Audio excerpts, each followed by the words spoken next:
नमस्कार प्यारे दोस्तों, कहानी डॉट गाथा में मैं सुप्रिया आपका स्वागत करती हूँ। दोस्तों, यदि आपको हमारी कहानी पसंद आ रही है तो प्लीज़ मेरी हौसला अफजाई के लिए चैनल को लाइक एवं सब्सक्राइब जरूर करें। हमारी आज की कहानी है हिस्सेदार। ये कहानी दया हित जी के द्वारा लिखी गई है। तो सुनते हैं कहानी हिस्सेदार। आज डॉक्टर नकुल सचदेवा की सवेरे कोई अपॉइंटमेंट नहीं थी। हाँ, शाम को ज़रूर एक मेजर हार्ट सर्जरी है। जिस दिन सवेरे वो खाली होते हैं, अपने लॉन में बड़ी आनंद मगन चाय की चुस्कियों के साथ आसपास फैली हरियाली का भरपूर आनंद उठाते हैं। आज भी वह जैसे ही उस खुशनुमा मूड में लॉन में गए, राम नरेश ने उन्हें एक लिफाफा थमा दिया। सर, कल रात आप देर से लौटे तो दे नहीं पाया। कल ही शाम को आई थी आपके नाम की रजिस्ट्री। लिफाफे पर भेजने वाले के स्थान पर मिस्टर सुरेंद्र सूरी का नाम पढ़ते ही उनकी आंखों से अंगारे बरसने लगे। उनकी अचानक भाव भंगिमा देखते ही राम नरेश भीतर घर में खिसक लिया। नकुल ने उलट पुलट कर देखा, फिर ना चाहते हुए भी पत्र खोल ही लिया। भीतर एक वकील का नोटिस था और साथ में मिस्टर सूरी का हस्ताक्षरित पत्र। प्रिय नकुल, आज करीब 1.5 दशक की लंबी चुप्पी के बाद अचानक मेरा पत्र पाकर तुम्हें आश्चर्य तो जरूर हो रहा होगा कि अचानक कैसे और क्यों तुम्हें याद किया। दरअसल मेरा ये पत्र जब तक तुम्हें मिलेगा, मैं शायद तुम्हारी पहुंच से बहुत दूर प्रस्थान कर चुका हूँगा।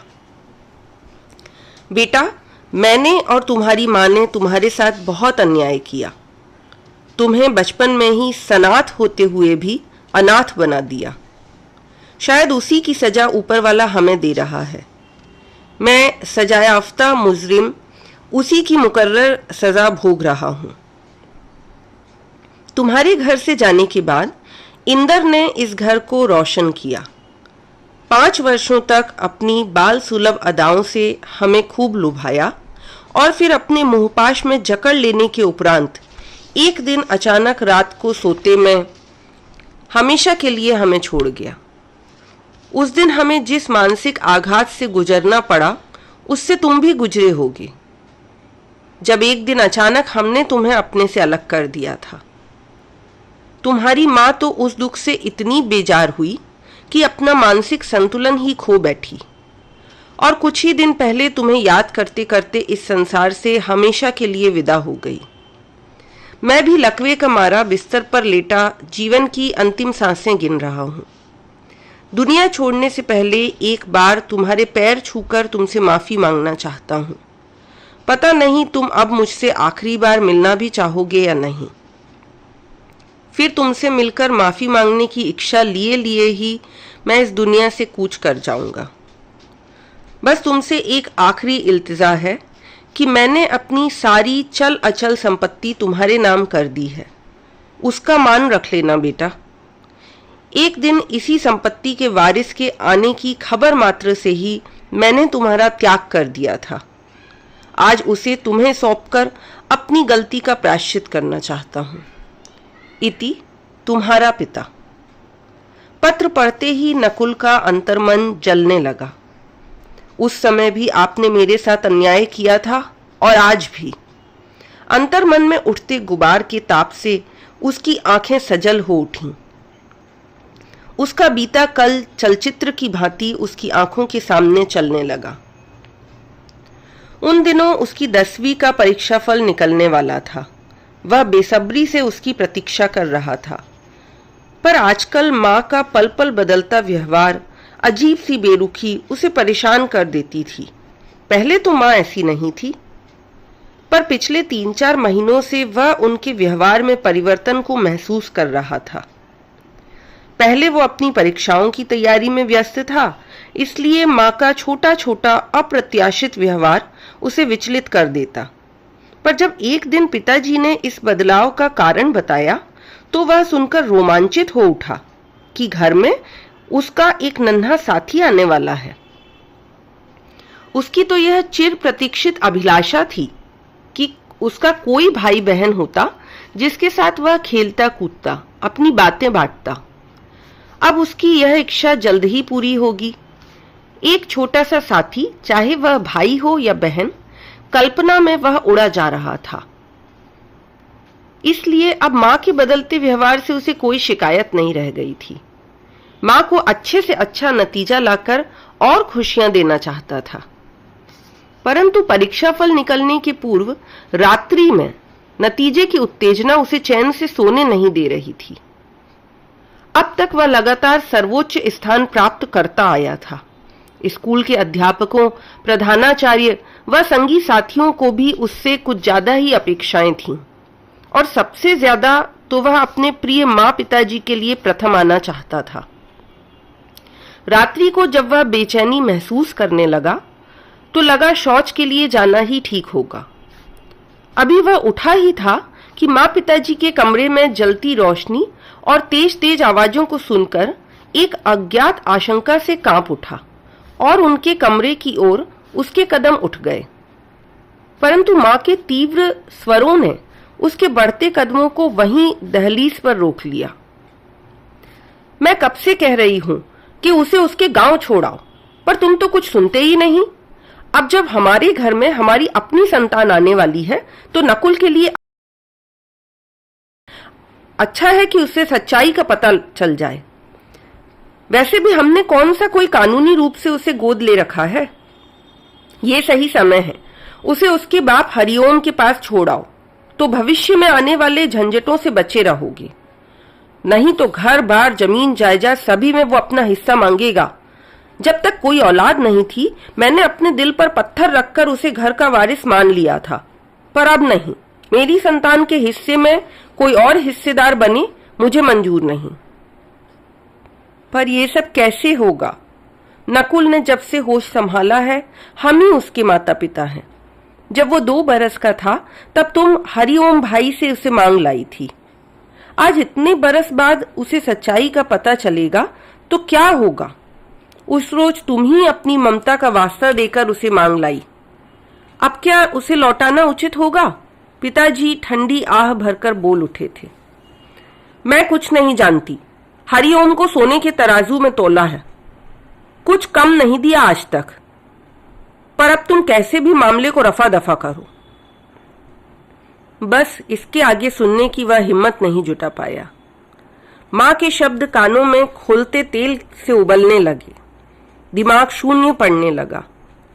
किसी तरह अपने आप को संभाले हुए वह अपने बिस्तर तक पहुंचा। उसका दिलो दिमाग में हवाइयां उड़ रही थी और मन भाए भाए कर रहा था।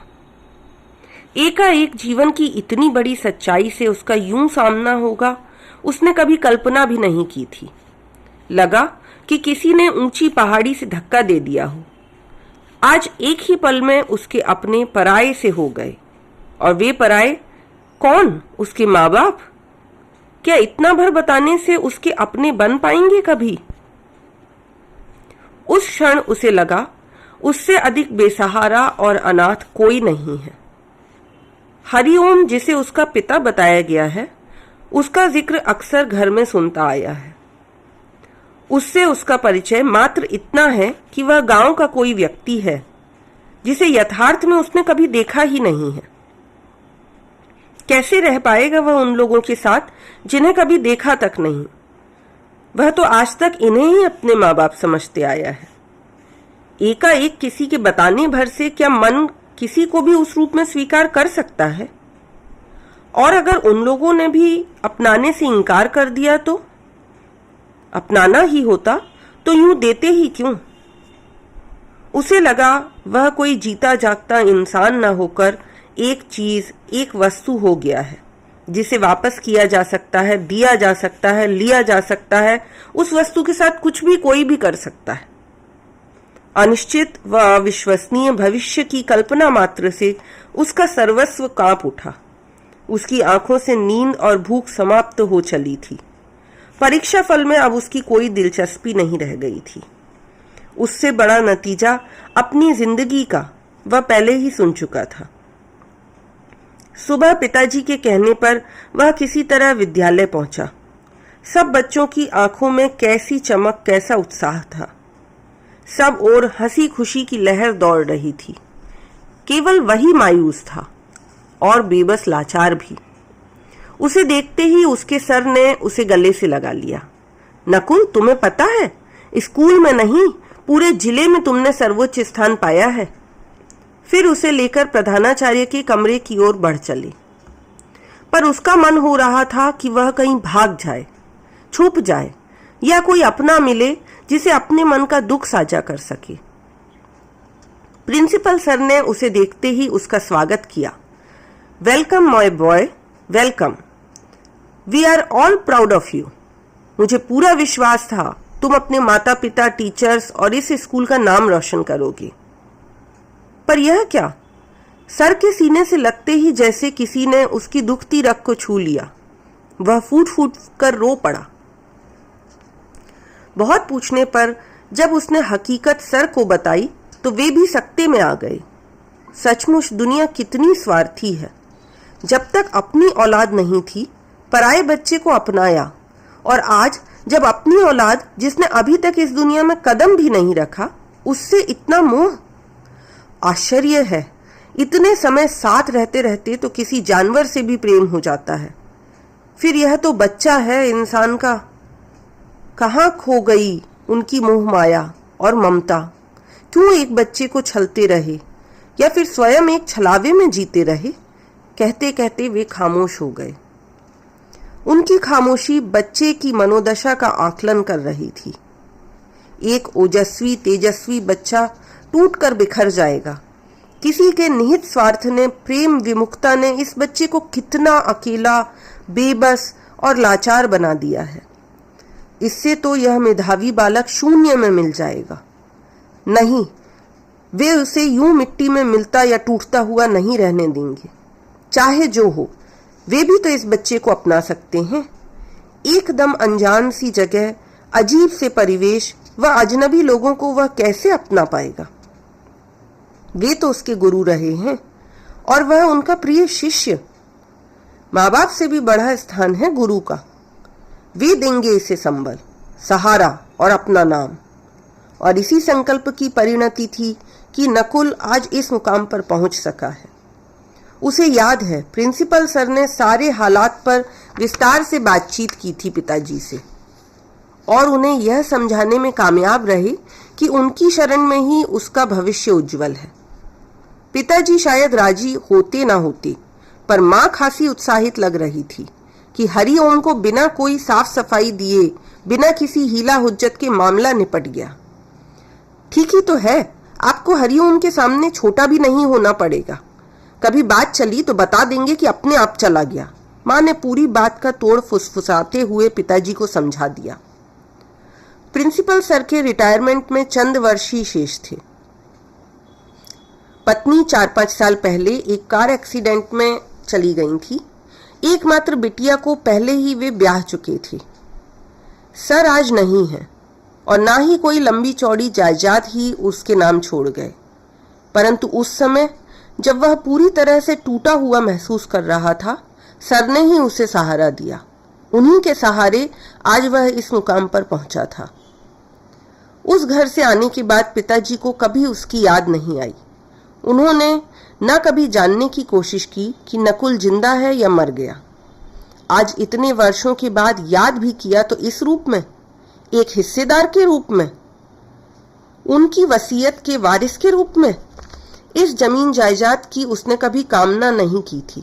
वह तो उनके प्यार, स्नेह में हिस्सेदारी चाहता था, जिसे बहुत पहले वंचित कर दिया था उन्होंने, और आज जाते जाते भी उन्होंने यही किया। तो दोस्तों, अभी आप सुन रहे थे कहानी हिस्सेदार। मुझे उम्मीद है कि आपको ये कहानी ज़रूर पसंद आई होगी। दोस्तों, यदि आपको मेरी सुनाई हुई कहानियाँ अच्छी लगती हैं तो हमारे चैनल को लाइक एवं सब्सक्राइब जरूर करें। साथ ही मैं प्रतीक्षा करूंगी कि आपके कुछ विशेष कमेंट हमारे चैनल पर आएं। आप मुझे अपने कमेंट या अपनी लिखी हुई कोई कहानी मेरे जीमेल एड्रेस पर प्रेषित कर सकते हैं। मेरा जीमेल एड्रेस है kahani.gatha@gmail.com। फिर एक नई कहानी के साथ आप सभी से मुलाकात होगी। तब तक के लिए अपनी दोस्त सुप्रिया को इजाज़त दीजिए। नमस्कार।